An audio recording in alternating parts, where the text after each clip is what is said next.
Hello, welcome to the Sometimes in Shambles podcast. My name is Melissa. This is my podcast.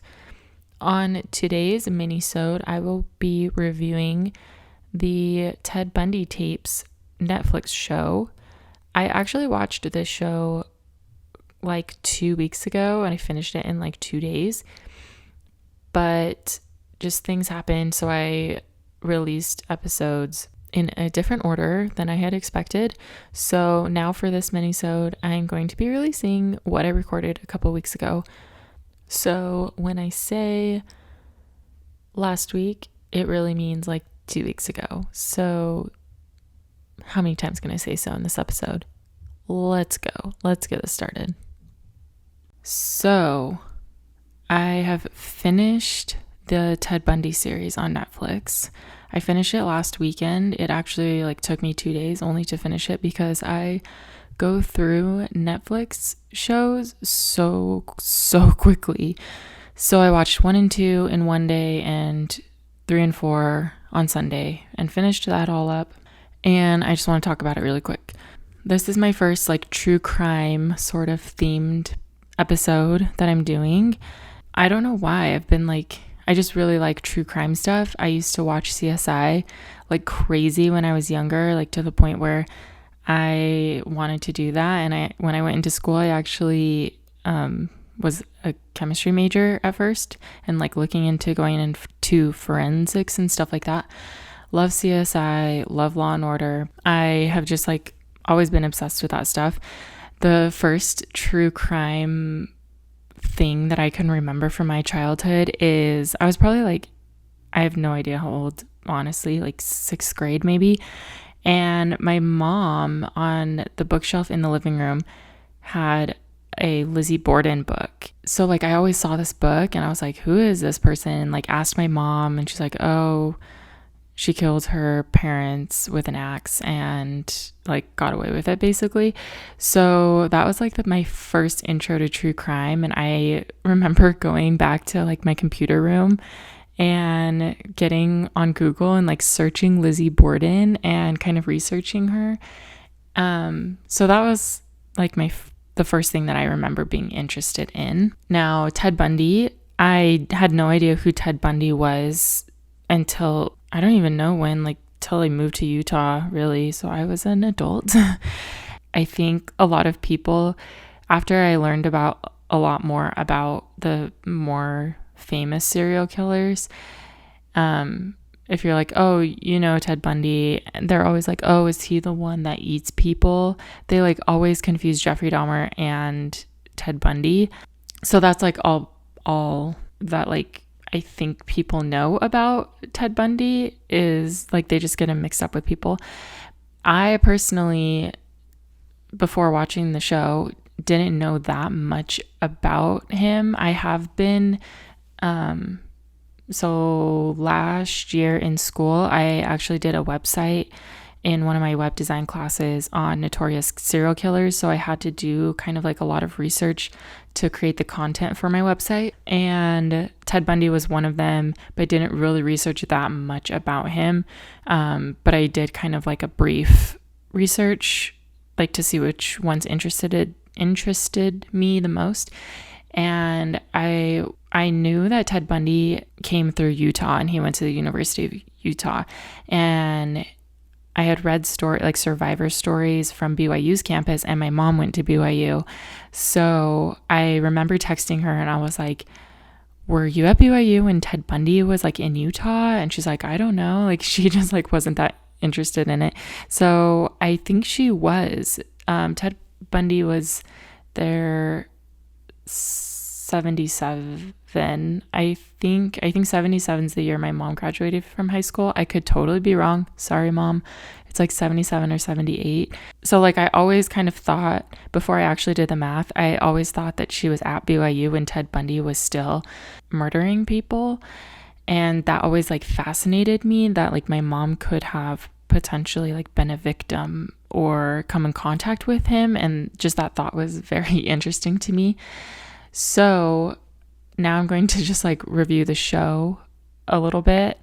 They're not really spoilers because you can kind of know, you either know all this information or you don't. And if you don't, then it's not going to like hurt you when you watch the show, pretty much. So there's a lot that I thought I knew about Ted Bundy, and then I watched the show and I was wrong, or the show didn't really explain things and I had to look them up. And then there's like just a lot of things that I learned about him that I didn't know. So the show starts out with basically a journalist. When Ted Bundy was in prison in Florida, Ted Bundy wanted to tell his side of the story and wanted someone to like record it or come listen to him. So this journalist went and met with him and recorded like 80 something tapes of just Ted Bundy talking about himself, pretty much. What I learned watching this is that I hate Ted Bundy so much more than him just being a murderer. I hate his personality. He like is just, if I knew Ted Bundy in person, minus the killing parts, I would just be so furious, just annoyed by being around him. He just like thinks he's so much better than everybody else. But anyway, so the show kind of goes back and forth between like the journalist kind of talking about his interactions with Ted, and then it will go through like recordings from Ted Bundy, and then it will go to like detectives and the lawyers and that side of the story and the investigation of like what was going on from the law side. And then it will go back to like Ted Bundy talking. And I just thought I have just like so many thoughts. They're like racing through my mind. I actually wrote some of them down while I was watching the show, if I can pull that up. Okay. Overall, I'll just say I was very disappointed, and I know this is going to like sound creepy, but I think fellow murderinos will understand. But I was very disappointed that it, like, the tapes, first of all, you don't really hear that much from Ted himself. Or they just like do a really good job of like blending it in with the show. He never admits to anything, and the journalist talks about how annoying that was, that he like never admitted to murdering anybody. And the way that they got him to actually talk about the murders, because Ted Bundy has a degree in psychology, they basically said like, what do you think was the thought process of someone who is doing this? Or like, what would this person do next? Or what would this person do if they were going to get caught or whatever? So they turned it around so he didn't have to incriminate himself. And he said, oh, he probably did this and this and this. So he was talking about it, but he wasn't really giving specifics, or at least the show didn't release those tapes. But I was expecting to be like, oh my gosh, we're going to get like details of what the police don't know, like the side of it that like we obviously weren't there, or like nobody was there but Ted, and like what was going through his mind and why he did this. And he does talk about like an entity that overtook him and he had to do this, but that's like very brief, and so it doesn't talk a lot about like why he did it, what he was thinking when he did it. I don't know, it doesn't really portray that very well, so that was kind of frustrating. And I thought we were going to get like more details that the cops didn't know, and it's pretty much just everything that you can find on the internet. So yeah, that was frustrating. And then there's some things that they just kind of skip over that I was just like watching the show. I was like, wait, but what happened to this and this and this?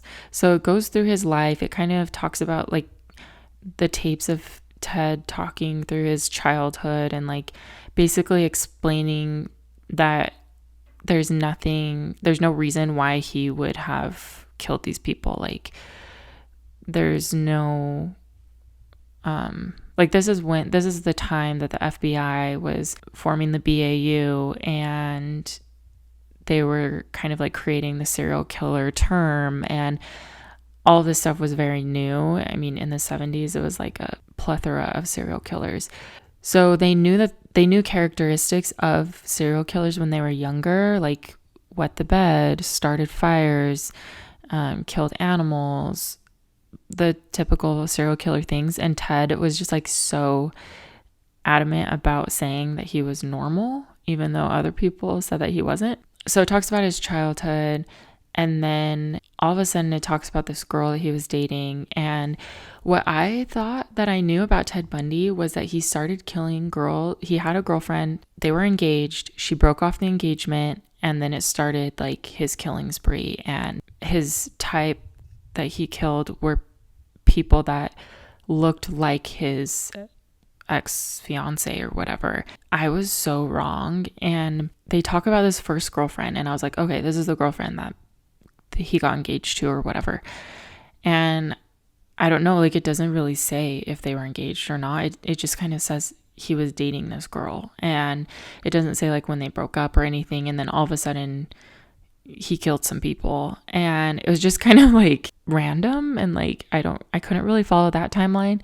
Then all of a sudden, like, we're in a different state and he's killing other people, and then he has this other girlfriend, and this was his main girlfriend, I think, that everyone talks about. And it doesn't say that they were ever engaged, but this is the girlfriend that had a daughter. And then it talks about like his relationship with the daughter. And what I didn't know was, so they put out all of these posters because there was an eyewitness at the lake when he killed the two girls at the lake. There was an eyewitness, and so they were able to like get a sketch, and someone overheard him say that his name was Ted, and they know what his car looks like. And so they go through, they don't have the technology to like go through things very fast, so it was a very slow process. But then the girlfriend actually calls the police and tells them like, hey, I think you should look into my boyfriend because he kind of looks like the picture. He drives this car. His name is Ted, blah, blah, blah. And I did not know that. I did not know that she called the police and basically turned him in. So that was like the first thing that I didn't know.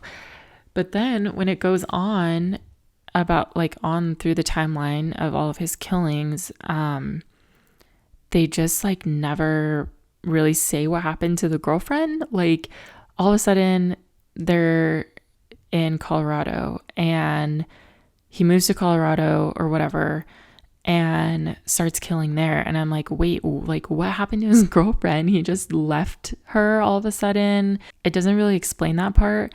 And then he's in Utah, or like he escaped prison. And I'm like, what is his girlfriend thinking? Like, I don't really, because at one point when he escapes prison the first time, I got like the cops were saying that they called his girlfriend to see if he was in contact. And I was like, wait, he still has this girlfriend? Like, I don't know. That was a part that I was really interested in because she played she turned him in. So I wanted to know, like, did Ted know that? Were they still dating? Did they break up? Like, I don't know. It doesn't really tell a lot about that. And that was frustrating. And then the next thing that I wanted to know more about was the second time he escaped from prison.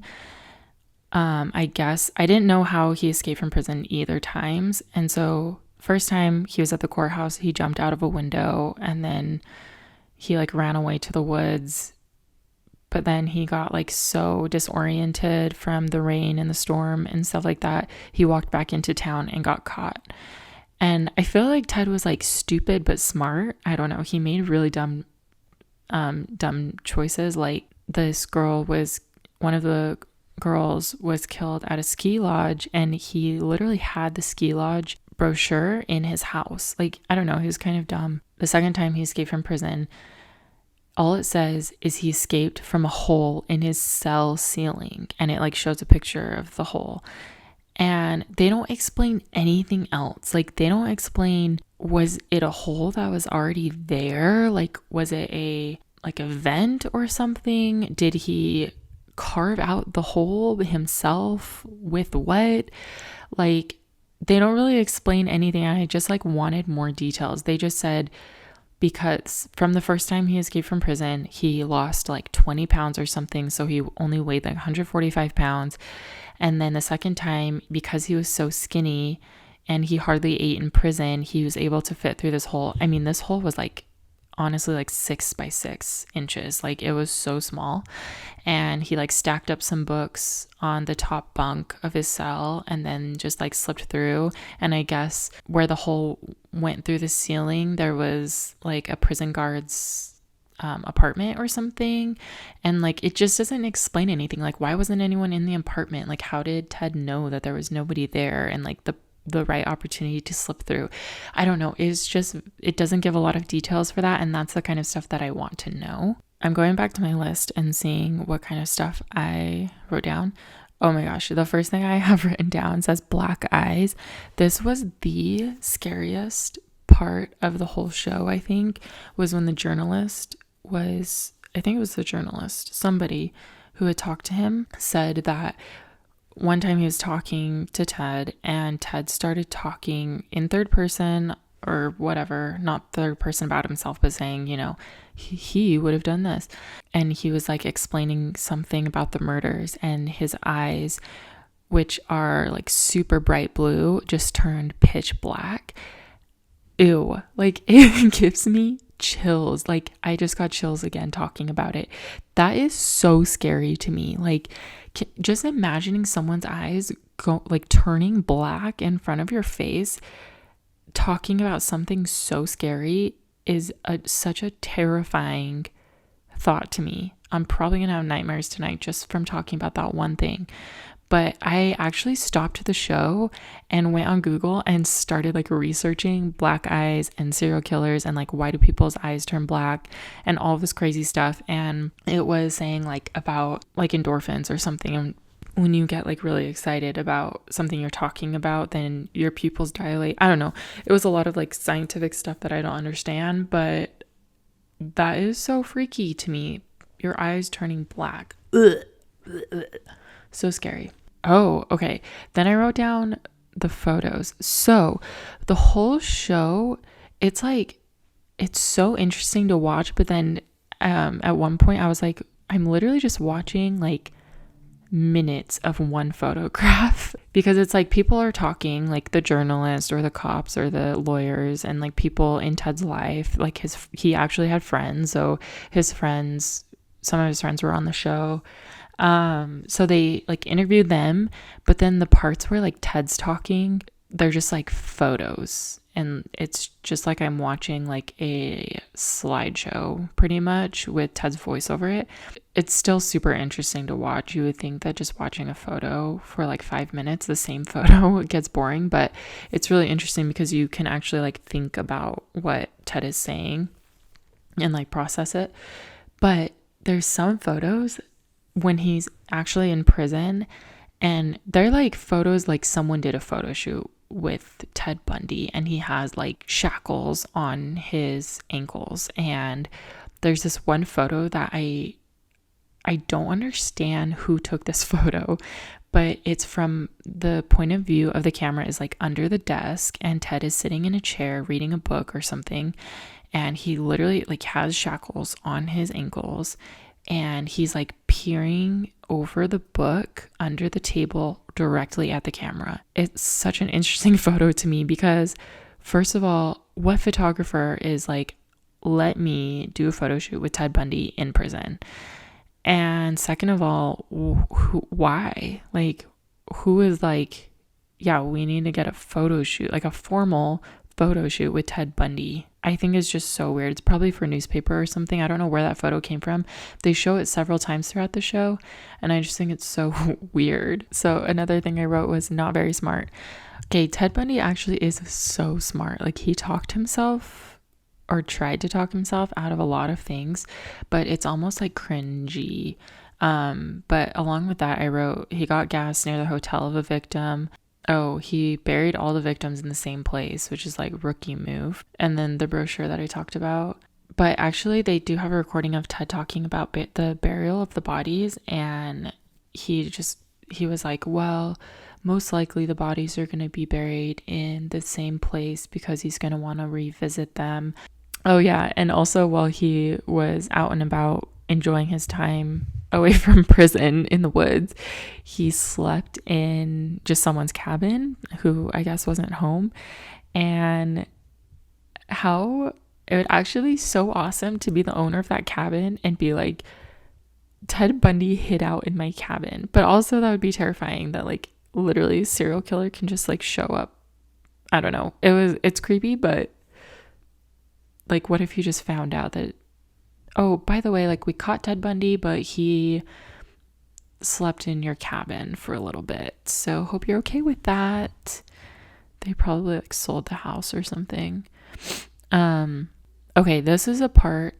Living in Utah, I always heard about the Ted Bundy shed house, whatever, that's up Immigration Canyon, and it was not mentioned a single time in the show. So I was like, wait, what the heck? Like, so many people talk about it. Some people say that's where he hid the bodies. Some people say that that's where he murdered people. Some people say that's where he hid when he escaped from prison. So all through like the prison scenes when he was escaping, I was like, oh my gosh, they're gonna like mention this thing. Like, I've been up Immigration Canyon. Like, this is crazy. They never mentioned it. So again, it was at the after the show, after I'd finished it, I looked it up and like watched some really stupid videos of people going through it, and it didn't really say anything. Like, I think it was Ted's house, but the house is demolished now, but there's still like the cellar that's standing that people go to. And like, there's just rumors that he has bodies hidden down there or other things. I don't know, but it's totally irrelevant to the whole Ted Bundy story. And I was very disappointed because I thought that was cool, and it's actually nothing. He did not hide there when he escaped from prison, because the second time he escaped from prison, he got all the way to Florida. And I literally did not know that. I did not know where he went the second time he escaped from prison. I knew that he somehow ended up in Florida, but I never really knew what the relation, like what Florida had to do with any of this. So basically the whole last episode I didn't know about. So he escaped prison, I think from Utah or Colorado, maybe, and somehow went all the way to Florida. And it explains how he did it. He like got on a bus, then got on a plane, then got on another bus, whatever. Then when he was in Florida, he murdered 3 people. He murdered 2 girls in a sorority house, and then 6 blocks away, same night, like an hour later, murdered another girl. And when it's talking about the sorority girls, so he broke in the middle of the night and killed them in their sleep, which is so horrible. I get anxiety talking about that because that's like so scary. I don't think it would ever happen to me because I sleep so light, but that's like terrifying to not even know. Like, I don't want to talk about it. It's scary. But over Thanksgiving, my sister was staying with me, and she was like, why do you lock your bedroom door? That's so weird. Because of serial killers. That's why I lock it. Ever since I left for college, ever since I've been in college, I've locked my bedroom door. If I've had roommates, I lock my door. Like, even if I have a roommate, I lock my door. Like, I just always lock my door. Always, always, always. And it's because of people like Ted Bundy who like break into your house and then come into your bedroom. And if my bedroom door is locked, it's just like another protection from someone who can break in and kill me.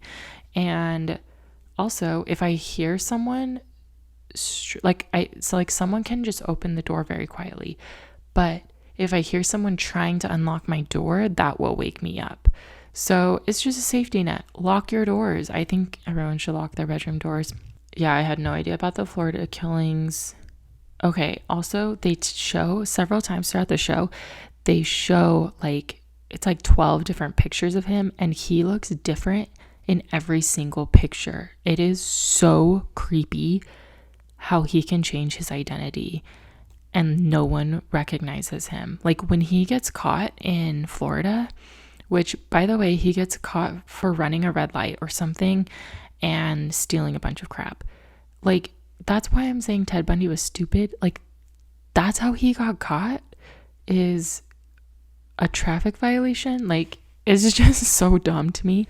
It's like all of this horrible stuff, and then he's just an idiot, and that's how he gets caught. Anyway, when he gets caught in Florida, they don't know who he is. Like, he goes through a whole court trial and they still don't know his real name or who he is. And it's like so bizarre to me, because I'm like, you literally have Ted Bundy, who's been all over the news nationwide, everywhere, and you don't know that you have him in custody. And like, he gives a fake name, and then they put up his fake name like on the news, and the real guy is like, actually I'm him and that's not me. So then there's like a clip of the judge being like, we can't, like, you can't post bail because who are we posting bail to? Like, we don't even know your real name. Like, who are you? And he just stays silent the whole time, doesn't tell his real name.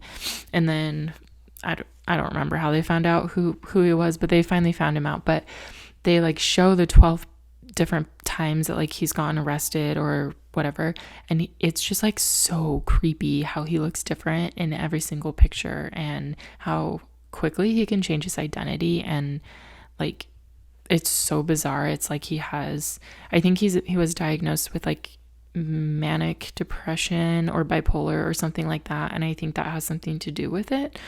So I wrote, I'm so confused on what evidence they had against Ted in Florida. This was another thing. Like, I do not understand how the jury convicted him with the death penalty. There was like zero evidence against him. And like, maybe there's just so many things. Like, did he ever get convicted for the crimes that happened in Utah and Oregon and California and Washington and Colorado? It didn't show any trials for any of those, and I don't understand. That's something that I need to look up, because it never mentioned like that he was guilty for or found guilty for any of those other people. It was only I think it was only 4 girls in Florida, because he had also kidnapped and killed like a 12-year-old girl. So there were 2 different trials for him, and in both he got the death penalty. But the sorority girls and the third girl was the first trial. They literally had like no evidence. All they had was like a bite mark bruise on one of the girls, and so they took molds of his teeth, and that's the only like physical evidence that they had against him. And somehow he got the death penalty. Like, I don't know. It does not make sense at all to me. O.J. Simpson, there's so much physical evidence for O.J. Simpson, and he walked. Like, I don't know. It just doesn't make sense to me. But, Ted Bundy has crooked teeth, so we're going to kill him. I don't know. Like, I'm glad that happened, obviously. I'm glad that he was found guilty. But just the evidence was not there, or the show just did not do a good job of like really portraying that. And then the 12-year-old girl, there was so much evidence against him, so all of that made plenty of sense. And then the last thing was, he doesn't mention his wife or kids or anybody like during the trials. Well, not true, but after the trials and when he got executed, it doesn't mention that at all. So like during the trials, all of a sudden there's this new girl that comes into play, and this girl's like obsessed with Ted Bundy, is always at his trials. And then actually during one of his trials, he proposes to her while she's on the stand as a character witness. It's just really creepy and weird, and I don't like this girl. Then when he was in prison, they got married. Somehow they had a kid. They would like visit. There's like a picture. The daughter is like 4 years old or something, and they're like all in prison taking a picture. It's just so weird to me. But after like the trials and stuff, it doesn't really mention them again, especially when it's going through and talking about his execution on his execution day and even leading up to it. So Ted Bundy, the day before his execution, he admitted to 30 murders.